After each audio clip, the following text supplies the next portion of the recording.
Hello, everyone. My name is Paul Bishop. I'm working out of the Youth Gambling Awareness Program here at the YMCA of Greater Toronto. This is the Beyond Betting podcast, a podcast that explores youth gambling and harm reduction. Today, we're going to look at some new ways about how youth are gambling, and we're going to talk about ways to reduce the risk of developing problems with gambling.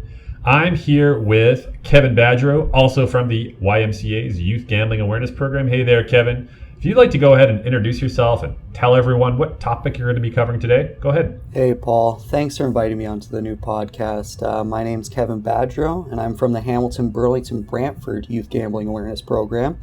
Today, the topic I wanted to introduce was player pack content in sports video games. So here at YGAP, we promote a gambling neutral perspective. This means we don't judge people for enjoying the entertainment of gambling or gaming. We just want to make sure that those who do choose to participate in the activity of gambling know the potential risks of it. So I know that our host is a huge fan of sports. So before we get too deep into our chat about player packs, why don't you tell me a little bit about the teams who you follow, Paul? Well, Kevin, my favorite sport's got to be soccer. My favorite football team is Liverpool from England. I follow them pretty closely. So yeah, I'd say I'm pretty up to date on who their most popular, most talented players are. What about you? Favorite team, favorite sport? Yeah, I like soccer too, Paul, but my favorite sport's football. My favorite team's the Minnesota Vikings. I fell in love with them at a very young age. I took a liking to them because of the players that they had on their team were phenomenal at the time when I was growing up. The colors, and it was just a great experience to watch this team be successful. So I'd say I'd follow football and soccer a little bit closer than some other sports. Okay, football and soccer, very nice. Who are your favorite players, would you say, Kevin? Yeah, so talking about the Minnesota Vikings, I'd like to mention Adrian Peterson, Randy Moss, and Nice. These guys are some influential players, right? So these players really help their team sell tickets and generate profit in general for the team, right? You bring up an interesting point there. Selling tickets, generating profit. Do video games do the same thing with particularly successful, influential players? Do they use them as a way of basically generating video game sales? Oh yeah. I'd have to say I think video games use the same marketing strategy as sports leagues. They do it to draw more attention to the product, right? So you wouldn't put an unknown athlete or a regular person who plays a video game on the cover because people won't be interested in it, right? Instead, the video game marketing team decides to pick the most influential player from the previous season and then drop them on the cover to promote that new game, right?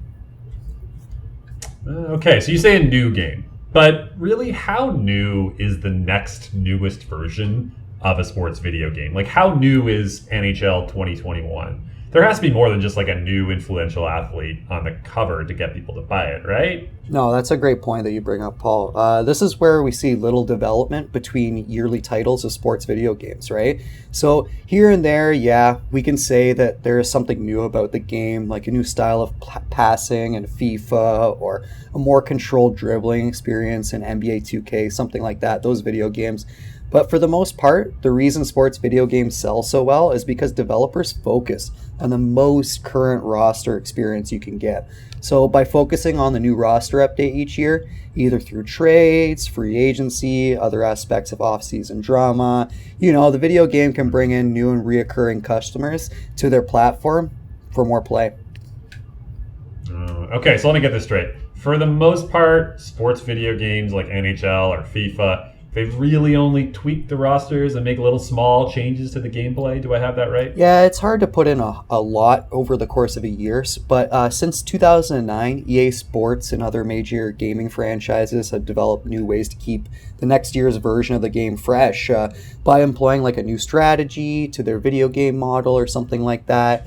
But yeah, in 2009, like I mentioned, the game mode Ultimate Team was created, and it's still being implemented in sports games today. It's very popular. Ultimate Team, or we're going to be calling them player packs from now on, just for the sake of it. The virtual trading cards, they can be used in-game on your virtual sports team that you play with. Not just a collection of cards, like real-life sports cards, like baseball cards and hockey cards and stuff like that you can just look at. These ones you're going to be able to play with in your game. Okay, so let me just make sure I understand that. Basically, with Ultimate Team or with player packs, like we'll call them, you buy a pack of trading cards of players that you can actually play with. So they're not just cards you look at. The cards actually contain players that you can play with in the game. Do I have that right? Yeah, it's pretty cool, honestly. The virtual cards that you open in a player pack, they'll allow you to use them as playable characters on your virtual team in the game. So collecting is only half the fun of it, right? Using the players on the team that you have is where the real fun lies. The real good player cards that you can make your team like much better is really exciting to open one of those guys in your pack if you want to have those virtual players on your team. You hope to get the best players from them, but it is very risky to open up these packs. Opening up one of these packs is risky. How is that risky exactly? Yeah, so when you play video games that have a player pack mode, like we were talking about, Ultimate Team, you have a few options for getting new players. You could use an in-game rewards currency to purchase a random lottery player pack, or you could use real money in this virtual game to let you randomly open one of those lottery packs or in-game items. Or lastly, you can put in time and save in-game currency to purchase a guaranteed player from the in-game auction house, which we will get into later. The player packs that the user either purchases with in-game currency or real-life money are completely random, just like a slot machine in your casino or like a lottery, right? So you'll never know what the pack might contain. You always expect that good player to be on your team that you pack, but the majority of the time, you just have to settle for an average or below average player that you can either play with in-game or sell on that in-game's built-in auction house, like we'll talk about later, as I said. Players can spend hours playing to save up enough in-game currency to get one of these packs, or pay with actual money to bypass that, only to get a pack containing the players that they already have or players that they aren't interested in, right? So this is where that risk comes in. Players may play much longer than they normally intended and spend more money than intended, but for more than they can afford, right? So player packs is an example of a blurred line between gambling and gaming. But with this in mind, Paul, can we just go over the definition of gambling quick so everybody knows? Yeah, for sure. So the way we talk about it at YGAP is gambling is when you risk something of value and you don't know if you'll win or lose. So to apply this to player packs, right, people are just buying these packs, hoping that they'll get a particular player, but they don't know if they will, right? The contents of that pack are random. They're a mystery. You never know who you will end up with. So we'd say this aligns really with our definition of gambling, but people of all ages are doing this, even those who are not of legal age to gamble. So we can see that the gaming industry is keeping some players playing longer and spending more money by introducing these chance-based rewards. It's similar to the gambling industry, and it makes people get drawn in a little bit easier. Mm-hmm. Now, I'm not saying that, I haven't played these games or even that I have not put real money into them myself. Player packs and loot boxes, they're a fun way to show your personality in game. But of course, it's always good to know how to set limits. Yeah, me too, Paul. I myself love to play sports video games. The thrill that I like is playing online in a competitive atmosphere. I play these player pack style video games, and I have put money into the game before, like you said. I've never really thought of it as gambling until I really reflected on how often I was getting players I didn't want or duplicate players that I already had. So I stopped putting money into the game a couple years ago now. Okay, interesting. Could I ask why? Oh, yeah, of course. I thought I had the system beat. Yeah. Silly, but I would purchase player packs at the game's release to start off really competitive. As I mentioned before, there's an auction house built into the player packs video games. The auction house lets you put unwanted or highly desired players on a virtual market where other users or players can bid on those players that you sent to the auction house. So this is where you gain in-game currency to purchase more player packs or a desired player card for your team that you can play with in-game, like we were talking about earlier. Long story short, it didn't work. I also had trouble stopping myself from buying packs at one point. I actually ended up getting some pretty average players out of the packs that I purchased. So I was disappointed, and to feel a little bit better, I would always chase that next pack. So it would always make me want to purchase more. I thought, hey, I didn't get a good player now, but I must get one on the next one because I had such poor pack luck on the last one. So this is not the way to think clearly about that, Paul. I know that you already know, right? But it's because this is how gambling works, is the way that they draw you in, right? But you can't just get that next pack. That luck doesn't matter that you had on the prior pack. It's not going to transverse over. Just because you've lost before doesn't mean that you're guaranteed a win. I started to look online for some of the reasons why my pack luck was so bad, and I started receiving advertisements for third-party websites. They offered me in-game currency to buy a specific player if you wanted that instead of the lottery style for real money. The way those third-party websites work is they would give you your in-game account info. This is something that you would have to give them before they could give you the in-game currency. You tell them how much in-game currency that you want to buy with real money, and this in-game currency allows you to purchase whatever player you wish from that coin receival from that third-party website. Okay, so if I understand, you just bypass the auction and pretty much just get any players you want when you do it on a third-party site like this? Yeah, pretty much. But we have to remember, in reality, those third-party websites often close down. They're not really reliable. So some of them close down so quickly that the sites are fraudulent, which could potentially lead to the user purchasing something but not really receiving what they paid for. Or you could risk the chance of being caught by the video game servers online, and you can be banned from playing the game. So that's a big risk. Yeah. I mean, spending real life money to get the team you wanted, but then getting banned, not great. Yeah, so I decided to stay clear from those sites. After taking the time to research the odds on player packs, it seriously hindered me from wanting to put real money into the game, or even in-game currency, because it started to deter me. I wasn't getting the players I wanted, right?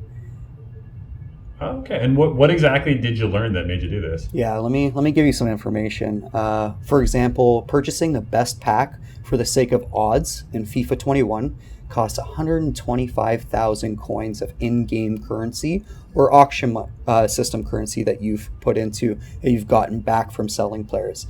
It also is 2,500 FIFA points, and that's real world money to purchase player packs. And like I said, it's random. 2,500 FIFA points would cost you $29 in Canada. And the probability of getting a player overall of 90 or higher, which is the guys that you really want on your team, is only 3.2%. So you can purchase packs that are cheaper than this, but the probability of packing a higher rated player significantly decreases. So that 125,000 coins or the 2,500 FIFA points, that's where you're going to get those bigger players. You have a better percentage of getting those bigger players. But this data just shows how unlikely it is for a user to open up a pack and get a very good or just a good player in it, right? So the majority of the time when you do open that pack, the contents are a low or a mid-tier rated card that you might already own sometimes, right? So right.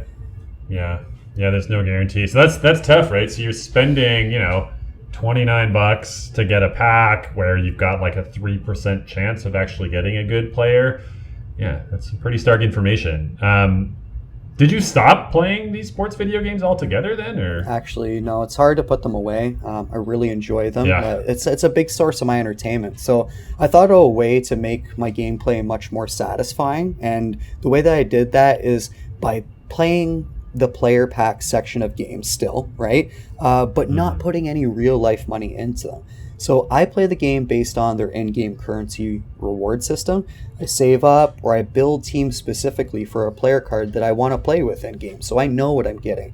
Now, when I'm matched up against an opponent, I realize how much effort I put into building my team to play with, as opposed to when someone just got lucky from opening up a random player pack, or like now it's so much more satisfying when I beat an opponent online who has a way better team than me, not only have I been able to stay competitive in this tournament style play, but the rewards received from the game are the exact same for me as they are for people who choose to gamble money through player packs, right? So this was an alternate way for me to play the game and still have fun doing so with player packs.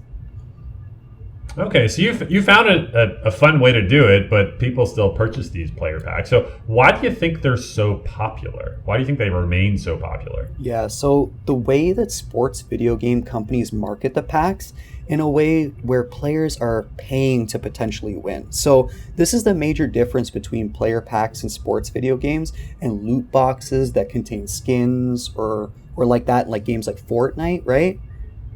Yeah, that makes sense. So with skins, you buy these like cosmetic upgrades to your character, like a sword or a shield or whatever, and they don't actually make you more likely to win. They're just to accessorize. But it sounds like with player packs, you actually are increasing your chances of winning by buying it, possibly. Exactly. Whereas player pick sports video games allow you to play with a player that is way better than the other playable characters, like a Ronaldo, Michael Jordan, Wayne Gretzky, or Tom Brady, not like that skin or loot box item that may be only pleasing to the eye. These elite players that we have just listed have special traits and characteristics. It makes them perform better in game. You can really tell. So to explain a little bit further, putting real money into the game buys you in-game tokens that allow you to buy packs. Like I said before, you can save up rewarded coins from playing the game to either get a guaranteed player for your squad, or you can play the lottery by opening up a random player pack. So I find it much more satisfying using rewards for playing the game for the purposes of acquiring players, getting guys on your team. But I can see the attraction of being instantly rewarded using real money, obviously. Again, there's nothing wrong with purchasing player packs. I've done it before, but just try to do it within a budget, or maybe try to limit the amount of time you're spending playing that game, because sometimes these games, Ultimate Team and stuff like that, player packs, they try to draw you in by making you play a little bit longer to get a few more reward points or something. Yeah, you bring up a good point there, Kevin, right? Nothing wrong with purchasing these player packs, but just make sure you're doing it within a budget and make sure you're setting some of those limits. Yeah, so I think you've done a really good job of showing me how it may be really frustrating to play against a player who's paid to win.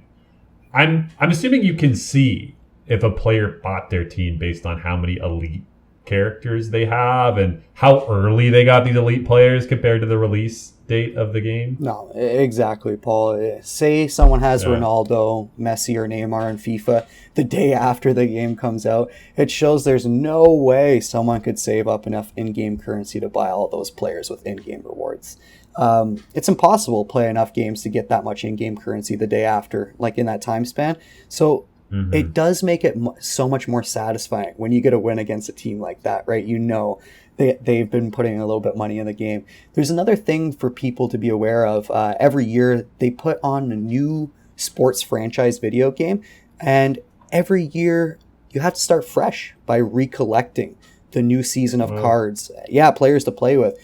Yet there's no way to transfer your team from the prior game, say FIFA 20, into FIFA 21 to the next season. I understand that the game wants everybody to start from the same place and have parity, but it's a lot to ask for someone to put money into a game every year that only has a lifespan of one professional sporting season, right? Like, there are a few things that the game rewards you with if you buy the next version the following year. Say they give you a bonus in-game currency for a limited time, or packs for completing certain objectives from the prior year's gameplay. But knowing this can help people budget playing these sports video games for their chosen form of this is their chosen form of entertainment. A lot of people enjoy gaming, right? Yeah. And it can be expensive. So buying the new version of a sports video game every year can really rack up the totals of price, right? Yeah, for sure. So Kevin, there are a few types of gameplay in some of these video games that we haven't touched on today, like career mode, franchise mode, pro clubs. I know that these can be just as fun as the card collecting aspect of player packs that we talked about. Yeah, those are some great examples of alternative sports gameplay in video games. Career mode lets you take a virtual athlete and progress season by season in an offline gameplay mode, so that's pretty cool. You could develop your virtual sports star through choice of their career, or even retire with them too. You can take them through an entire career. Franchise mode is when you can choose to be a virtual coach or a manager. You're given in-game tasks to complete, and in order to manage your virtual sports team well, Right. the more tasks you complete, the better you do in the game. And this could be either online or offline too, so that's pretty cool as well. So I think it's great that we were able to recognize that purchasing player packs, began to become a problem for you, Kevin. And you found what works best for you to continue to play safely. I think that it's really important to educate people on some of the warning signs of what problematic gaming and gambling might look like. Some of the signs could be having trouble stopping, missing school, missing work, missing other important commitments, lying about gaming, gambling habits, lying about your online use habits, obviously stealing to pay for gambling habits or game purchases, and also just, not seeing your friend as much, not seeing your family as much, right? Decreased social connections. So those are all some important signs to look out for. Anything else, Kevin, that players should look out for that could indicate a problem? Yeah, so psychologically, if you or someone you know is feeling depressed, anxious, or unable to play, where they feel like they are playing to escape problems, that's tough. It's potentially worrisome. Problematic gaming and gambling can also have physical health impacts by causing tiredness, difficulty sleeping. Lastly, some additional financial warning signs to be aware of might be the borrowing of money, like often, stealing money, money appearing and disappearing, spending money before paydays, and chasing those losses. There are strategies to help keep gameplay safe and fun. You want to share some? Yeah, for sure. I mean, there's always really important strategies to think about. I always set limits on how long or how often I play. I know it can be really difficult to stop a gaming session when you're, in the midst of doing so well. So a strategy might be just have something else you enjoy doing scheduled at a certain time, so you have something else to look forward to other than just the gaming. Yeah, so also understanding that when video games, most likely a skill-based activity. It's a skill-based activity, and it incorporates chance-based elements into the game. And it can be confusing, and it can lead one to believe that they will be successful at a chance-based activity, such as choosing the right player pack, or if they're a skill player, right? So understanding these blurred lines between gaming and gambling can help the player stick to those limits you were mentioning earlier.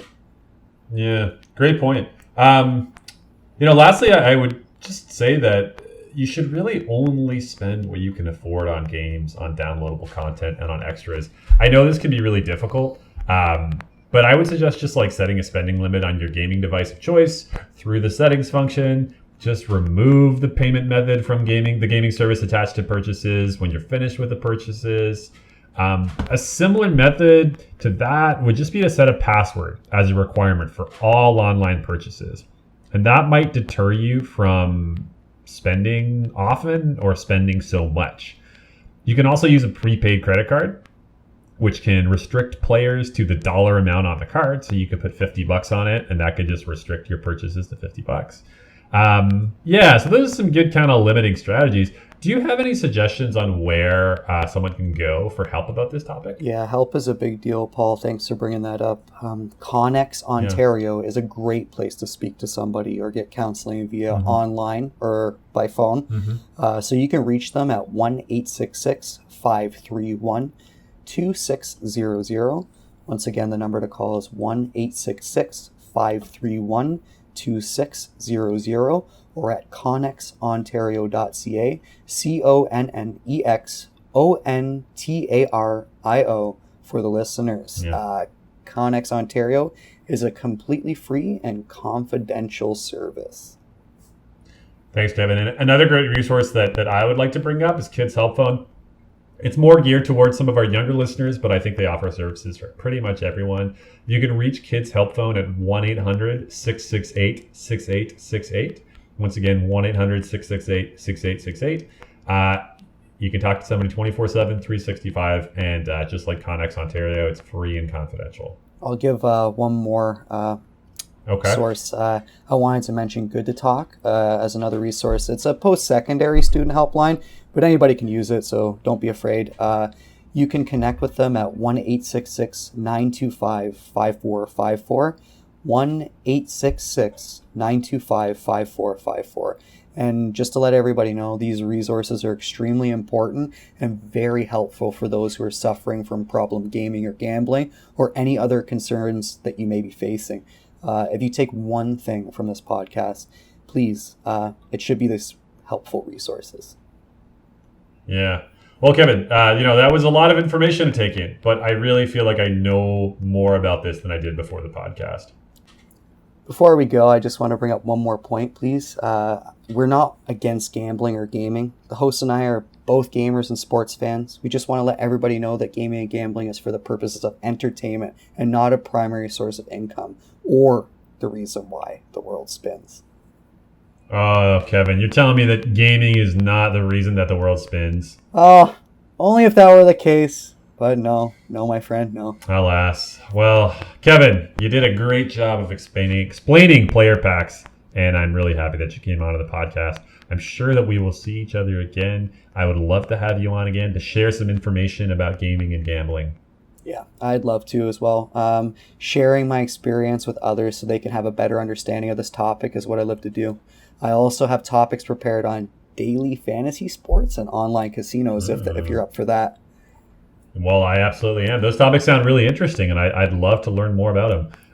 We will have to have you on once again. How about you stop by for our next podcast and share some information about all that? Thank you very much, and I really appreciate it. It'd be great to experience that.